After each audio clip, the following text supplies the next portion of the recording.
Looks so good. Look at that. Hi, I want us to make lunch, but before that I want to make some coconut milk. And the hardest part honestly about making coconut milk at home is usually removing the coconut from the shell. It's a bit softer when it's from the fridge. I use a butter knife to like carefully remove the flesh from the coconut. Since I have equipment to help me, I usually use the blender of my food processor to blend. I put the coconut flesh, a little bit of water, that's just like a cup. Traditionally, when people make coconut milk, amatuila nazi, they usually use ambuzi to scrape the coconut, and then they use a strainer that is called a kifumbi that's made from coconut fronds to strain the milk. I don't have any of those, so I'm using my blender. Since I'm using 3 coconuts, I've added like half a cup of water just to make my blender go. Now that I have shredded, the next thing is to strain. The next best thing is usually to use like a cheesecloth or a nut milk bag for that. Unfortunately, I don't have either, so I'll show you my makeshift straining material. This is a clean cloth that I just used for this job. I have my jug for collecting the milk, my strainer, chungi, and then my cloth. So I take a bit of this, I put it here like so, not so much, enough that you can be able to handle, and then I gather and squeeze. Here, ensure everything is clean, your hands are clean and all that good stuff. Let me carry on, see you in a bit. Here is my coconut milk, or as the Waswahili would call it, tuila kwanza. However, full disclosure, I did add a little more water into my blender to just clean up whatever was here. And then what is left, I'll add back and add like a cup or 2 of water, blend again, and then the liquid that's there, I'll strain and use that to cook my rice. You may be wondering, what can you do with the leftover? If you have time and the patience, you can dry it out. I usually dry it out in the oven, and then you'll have like a shredded coconut, which you can put on things that you're eating. I had no intentions of showing you guys, but look, this is what I've gotten from the second strain, and I think you can even go a third one, but this is what I'll use to cook my rice. I have some leftover baked chicken thighs. I have 4 pieces and I need to feed a family of 6. So how I'm going to stretch this is that I'm going to shred the meat off the bone, and then I'm going to cook it together with some chana daal. So this is chana daal that I have pre-soaked. You don't have to do the soaking, but I find that when you soak, the chana daal cooks faster. But yes, so let's carry on. My powdered dana jeera is over, so I'm just making.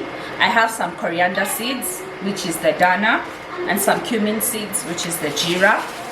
Hot pan, about a tablespoon of each, just dry roasting. It's already fragrant, so that's good to go. I'm putting it in my mortar and pestle, about 2 tablespoons of cooking oil. Then I'm putting bay leaves. I'm a bay leaf enthusiast, and I recently learned that bay leaves is one of those spices or herbs that needs also to be bloomed in the oil. I used to put it later, but now I put it together with the onions. So 3 bay leaves, a bit excess, I just used 2. And then onions. This is my chicken shredded. As my onions are softening, I'm going to crush the coriander seeds and the cumin seeds. My onions have softened. I'm going in with my spices. So the dana jeera, even if it's not yet well ground, it's fine. They're not annoying, but you can use the grinder in a blender, which I should have just done, but anyway. Of course, salt. So here we are blooming our spices. So that's blooming them in oil. Some turmeric. I'm eyeballing, so just go by your tastes.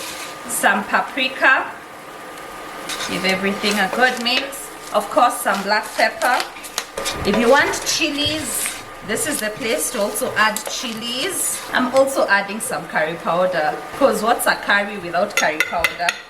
And then I'm not using any tomatoes, simply because I don't want tomato skins. I don't have time to blend.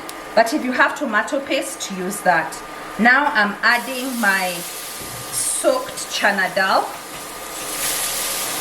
I want this to cook a bit before I go in with my chicken, because the chicken is already cooked.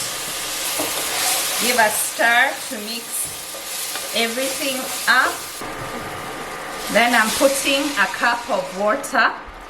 This is to help cook the chana dal.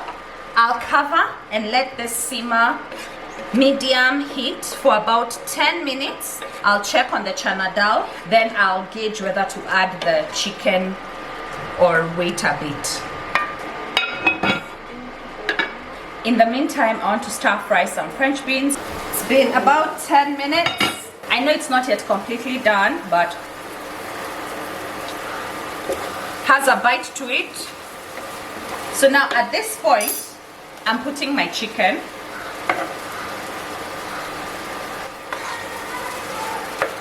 Lentils love water, so the dal had already used up the 1 cup of water, so I've added another cup. I'll add a half. Hopefully that will help the dal cook down completely. Then I'll show you the next step. Always as you're cooking, taste for seasoning as you go and adjust accordingly. Feels like it just needs a tad bit more salt, some little more black pepper. Perfect. Let's check on it. It's been maybe 15 minutes. I'm guessing. Oopsie, sorry. So the liquid has reduced, granted. I'm removing the bay leaves now. You don't have to remove them now. You can remove later, but I just want to remove them now. We remove because you can't chew on this. Remember the coconut milk we'd made? So I'm putting a bit. So I'll let this simmer for like 5 minutes or less, and then our meal will be done. Finishing off with some fresh parsley. You can do dhania. Turned off the heat. Here's my plate. The rice, the French beans. Let me serve the dal with the chicken. It looks so good. Look at that. Looks so good. I want to give it a taste, but I'll allow it to cool a bit, and I show you my coconut. So this is the second string of the coconut milk. So this is very, very light, and then this one is the first one, the first tuila kwanza. And as you can see, it's been on the counter for a while, and you see it's still like this. No separation has happened, so it's very heavy, very rich. This one, over time, you'll see separation. Water will be at the bottom, and then like the creamish part at the top. The only downside about coconut milk is that the shelf life is very short, so this should be consumed in the next 3 to 4 days. Ensure you refrigerate it. Let's taste. Let me try and get everything in one bite, even though it's hot.